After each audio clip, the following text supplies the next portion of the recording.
কে গোসল করে রে? সোনা পাখি।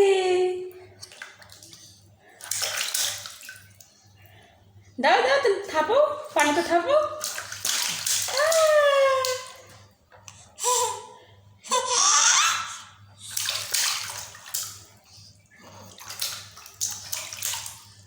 আসফিয়া, কে গোসল করে দেখি?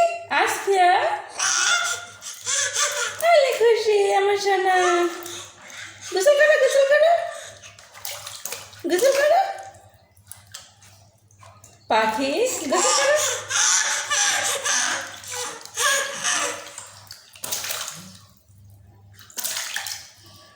সোনা মধু।